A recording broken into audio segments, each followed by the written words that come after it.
అనేటువంటి యొక్క నానుడితో మనకు ప్రాచుర్యంలోకి వచ్చింది.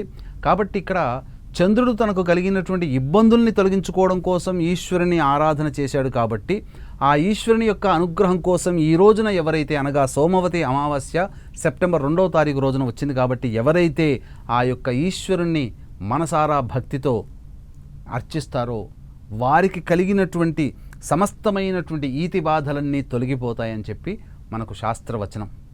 కాబట్టి వీక్షించేటువంటి 10 టీవీ ప్రేక్షకులు కూడా ఆ రోజున అమావాస్య అంటేనే అమ్మవారికి బాగా ఇష్టమైనటువంటి తిథి. అందున సూర్యుడు, ప్రత్యక్ష భగవానుడు సూర్యుడు అధిపతిగా ఉండేటువంటి రోజు కాబట్టి మనకు అమావాస్య అంటే మన దక్షిణాది ప్రాంతంలో తెలుగువారికి చాలా భయం వేస్తుంటుంది. దాన్ని ఒక బూచిగా చూపుతారు. పౌర్ణమి అంటే చాలా గొప్పగా భావిస్తాం. కానీ సూర్యమానాన్ని పాటించే తమిళులకి, మహారాష్ట్రలోని కొన్ని ప్రాంతాల వారికి, కేరళ వారికి అద్భుతమైనటువంటి రోజు. ఆ రోజు పండుగ వాతావరణంగా ఉంటుంది. కాబట్టి ఆ సూర్యునికి సంబంధించినటువంటి అమావాస్య రోజున ఎవరైతే దేవతా ఆరాధన చేస్తారో వారికి ప్రత్యక్ష నారాయణుడు ఆ యొక్క దేవతా ఖాతాలో వేస్తాడు. తద్వారా ఆ దేవతానుగ్రహాన్ని మనం పొందుతాం. కాబట్టి ఏ సమస్యకైనా 2 పరిహారాలు, దైవ పరిహారాలు, మానవ పరిహారాలు. దైవ పరిహారాల్లో భాగంగా ఆ రోజున సోమవతి అమావాస్య అలభ్య పుణ్యతిథి, మరియు ఈ సంవత్సరంలో మళ్ళీ సోమవతి అమావాస్య లేదు. ఇదే ఆఖరి సోమవతి అమావాస్య.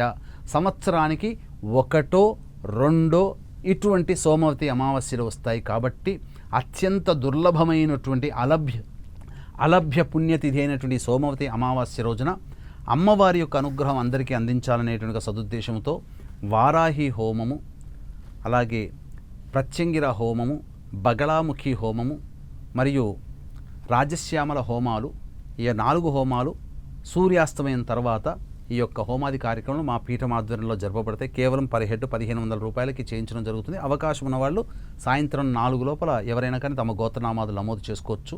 ఇక ఆ రోజున ఎటువంటి పరిహారాలు పాటించాలి మానవ పరిహారాల్లో భాగంగా అన్నప్పుడు, ఆ రోజున వీక్షించేటువంటి 10 టీవీ ప్రేక్షకులు కూడా జాగ్రత్తగా గమనించండి. ఆ రోజున విష్ణు ఆరాధన చేసిన అంతే ఫలితం కలుగుతుంది. కాబట్టి రావి చెట్టు చుట్టూ కూడా మీరు నల్లటి దారాన్ని తీసుకొని వెళ్ళండి. రావి చెట్టు చుట్టూ నారాయణాయ నమః అంటూ 27 ప్రదక్షిణలు, ఆ యొక్క 27 చుట్లు ఆ రావి చెట్టు చుట్టూ చుట్టాలి.